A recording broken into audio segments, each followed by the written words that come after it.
Friends, ప్రపంచమంతా shock, ఊహించని సంచలన మార్పు. వివరాలు వీడియోలో తెలుసుకుందాం. వీడియో పూర్తిగా చూడండి, అప్పుడే కంప్లీట్ ఇన్ఫర్మేషన్ అయితే అర్థమవుతుంది. అలాగే ఇంకెవరైనా మన ఛానల్ సబ్స్క్రైబ్ చేసుకోకపోతే వెంటనే సబ్స్క్రైబ్ చేసుకోండి.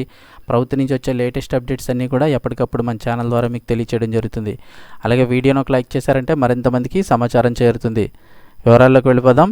భారత అంతరిక్ష పరిశోధన సంస్థ ఇస్రో మరో అరుదైన ఘనతనైతే సాధించింది. అంతరిక్షంలో మొక్కల పెంపకానికి శ్రీకారం చుట్టింది. ప్రయోగాత్మకంగా చేపట్టిన ఈ మిషన్ విజయవంతమైనట్లు ప్రకటించింది.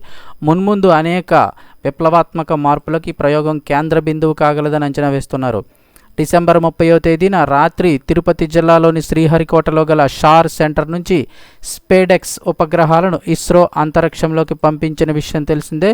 పోలార్ సింక్రనన్ లాంచింగ్ వెహికల్ PSLV ద్వారా వాటిని విజయవంతంగా భూకక్షలోకి ప్రవేశపెట్టింది. మొత్తం 14 పేలోడ్స్ అంతరిక్షంలోకి అయితే వెళ్ళడం జరిగింది.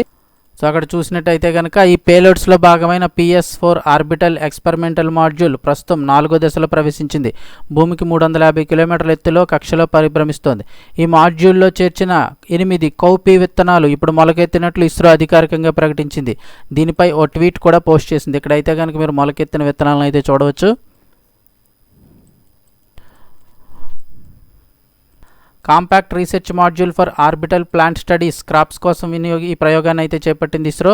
అంతరిక్షంలో నెలకొన్న ప్రత్యేక పరిస్థితుల్లో మొక్కలు ఎలా పెరుగుతాయనే విషయంపై అధ్యయనం చేయడానికి భవిష్యత్తులో దీర్ఘకాల అంతరిక్ష మిషన్లకు ఎంతగానో ఉపయోగపడుతుందని తెలిపింది. అంతరిక్షంలోకి పంపిన 4 రోజుల్లోనే మైక్రోగ్రావిటీ పరిస్థితుల్లో కూడా ఈ కౌపీ విత్తనాలు మొలకెత్తాయని ఇస్రో వివరించింది. దీనికి అవసరమైన సాంకేతిక సహకారాన్ని తిరువనంతపురంలోని విక్రమ్ సారాభాయ్ స్పేస్ సెంటర్ అందించినట్లు పేర్కొన్నారు. ఈ విత్తనాలు యాక్టివ్ థర్మల్ కంట్రోల్లో ఉండే క్లోజ్డ్ బాక్స్లో ఉన్నట్లుగా తెలిపింది.